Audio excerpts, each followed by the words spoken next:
Otep, bien-aimés frères et sœurs, vous connaîtrez la vérité et la vérité vous affranchira. Ça, c'est pas moi qui le dis, c'est la Bible qui le dit.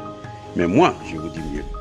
Vous connaîtrez la vérité historique, notamment celle de vos ancêtres kémites, et vous aurez une vision globale de ce que c'est que la vraie souveraineté politique. J'ajoute, vous reviendrez à la spiritualité africaine ancestrale et vous comprendrez les enjeux de l'indépendance économique. Et pour terminer, vous accepterez votre identité culturelle kémite et vous obtiendrez deux choses. La première, c'est la paix. La seconde, c'est le développement, à une condition. L'unité de toute l'Afrique noire, l'unité de tous les Noirs du monde entier.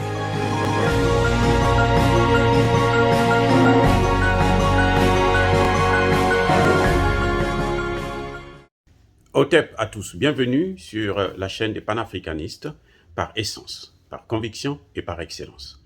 Celle des citoyens kémites par nécessité et obligation de combat.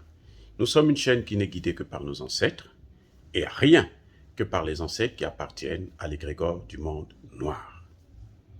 Par conséquent, nous ne croyons en aucun Dieu venu de l'étranger.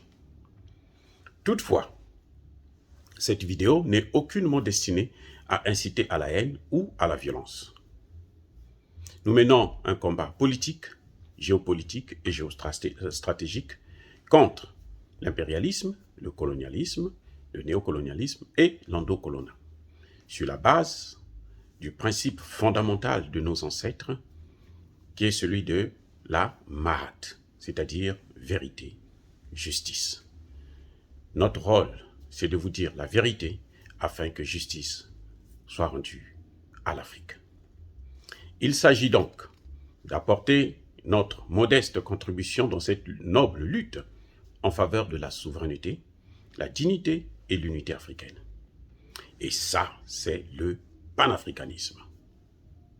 Oh, bien-aimés frères et sœurs, je veux essayer de vous résumer des situations identiques à celles que nous voyons aujourd'hui, qui est à la une de l'actualité, c'est-à-dire la guerre en Ukraine.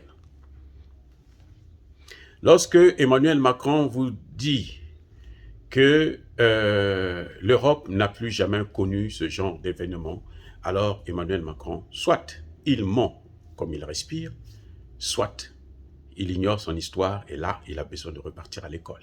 J'en suis très, très désolé. Parce que les faits sont là. La situation de l'Ukraine n'est pas sans précédent. Ce n'est pas la première fois qu'une grande puissance s'attaque à un autre pays pour des raisons multiples.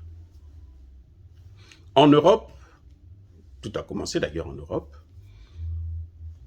en 1999, l'OTAN, pour libérer le Kosovo de la Serbie, de la Yougoslavie, ils ont bombardé pendant 78 jours la Serbie. On a compté plus de 40 000 bombardements aériens. On ne compte pas les autres, des tanks et autres. Non, les bombardements aériens. 40 000 sur la Serbie. On ne compte pas les morts.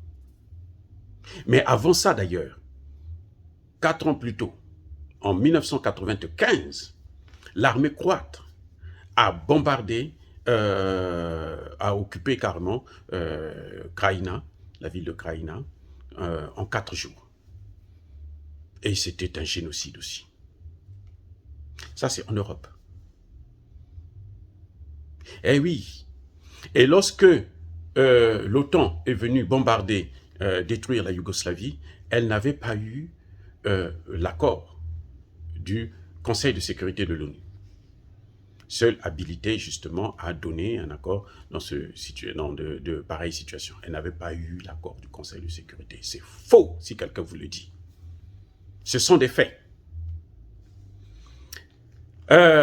Plusieurs années après, je prends seulement les grands événements, parce que je ne veux pas rentrer dans les détails, les grands événements.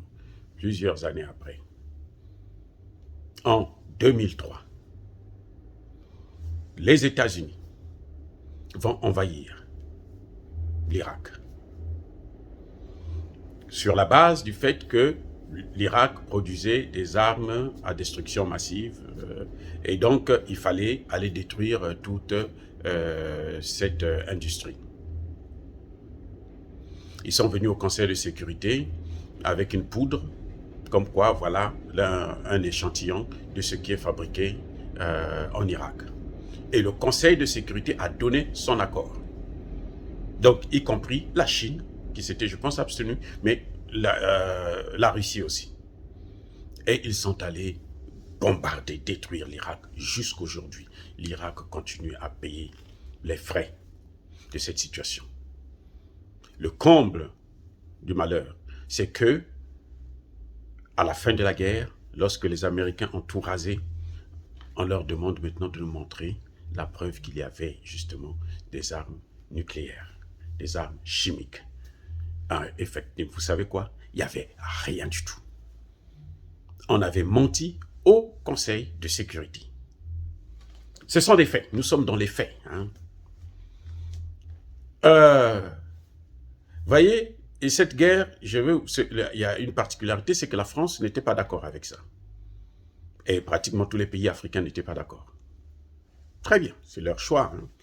On ne peut pas leur reprocher, mais voyez maintenant qu'est-ce qui va se passer par la suite. Je ne vais pas parler de l'Afghanistan. La guerre en Afghanistan, celle-là, elle a duré 20 ans, donc ce n'est pas une guerre comme les autres, une guerre éclair, non. En 2011, Nicolas Sarkozy envoie ses soldats pour aller prendre Laurent Gbagbo. Donc, ils envahissent la Côte d'Ivoire. Ils occupent Abidjan. Et ils tuent tous ceux qui étaient autour du palais présidentiel pour avoir accès à Laurent Gbagbo et le neutraliser, l'amener à La Haye. Et La Haye dit quoi? Non, Laurent Gbagbo n'est pas un criminel de guerre. Oh là là. C'est incroyable. Oui, ce sont les faits. Comme si cela ne suffisait pas. Le même Nicolas Sarkozy va mobiliser les Nations Unies, va mobiliser ses alliés, va mobiliser les États-Unis, va mobiliser toutes les forces de l'OTAN.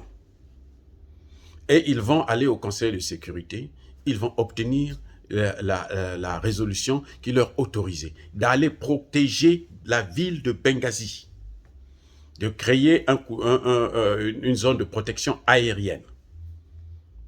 C'est tout ce qu'on a demandé, le Conseil de sécurité a demandé.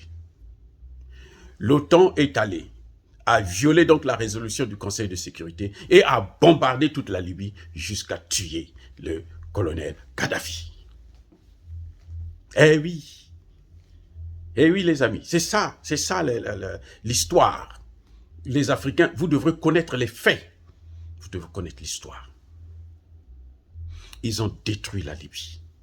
Jusqu'aujourd'hui, la Libye ne s'en sort pas. Jusqu'aujourd'hui, les Libyens sont dans des situations très très difficiles. Ils ont le contrôle de toute la Libye, des ressources, de matières premières, du pétrole et autres. Ils ont tout le contrôle. Les pays de l'OTAN, l'Occident.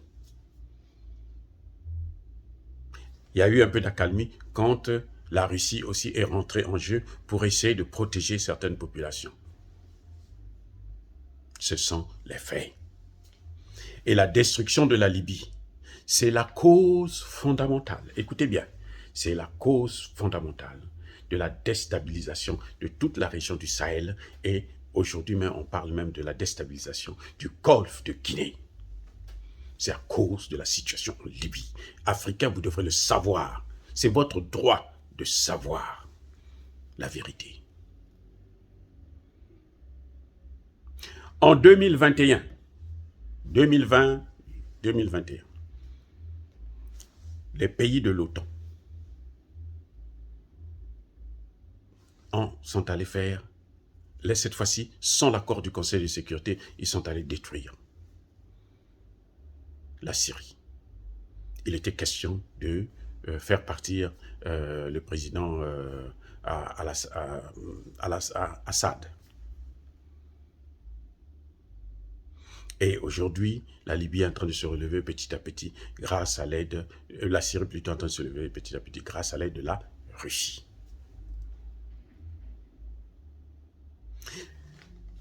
Maintenant, les motivations, ce sont eux qui ont des motivations. Regardez maintenant ce qui se passe aujourd'hui en Ukraine. Je vous ai déjà expliqué la cause fondamentale. C'est que la Russie ne veut pas de l'élargissement de l'OTAN à côté, sur ses frontières. Et l'Ukraine fait partie de ces pays frontaliers. Et si il y a une base militaire de l'OTAN en Ukraine, alors la Russie est en danger. Elle peut être attaquée en moins de 10 minutes. Un avion peut décoller de l'Ukraine et puis bombarder Moscou. C'est ce que la Russie ne veut pas.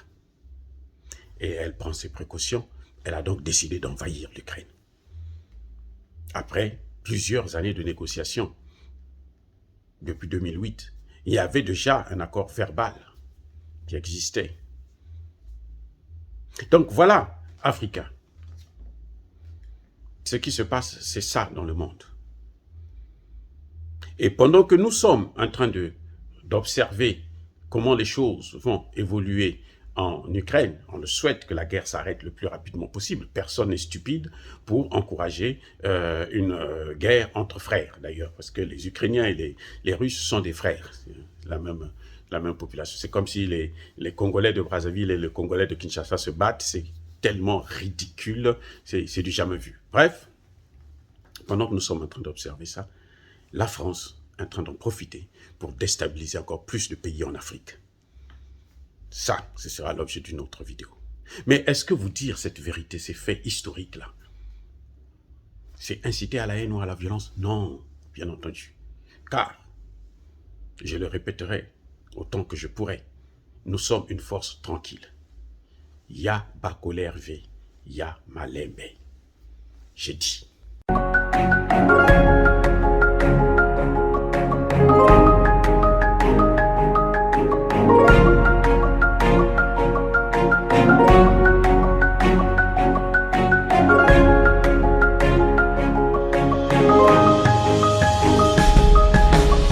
Eux, ils marchent par la foi et non par la vue. Mais moi, je vous conseille vivement de marcher par la connaissance scientifique et historique, notamment celle de nos ancêtres kémites, par les 5 sens et par l'intelligence. Otep, vive l'Afrique éternelle et que Dieu vous bénisse. Abou Apia.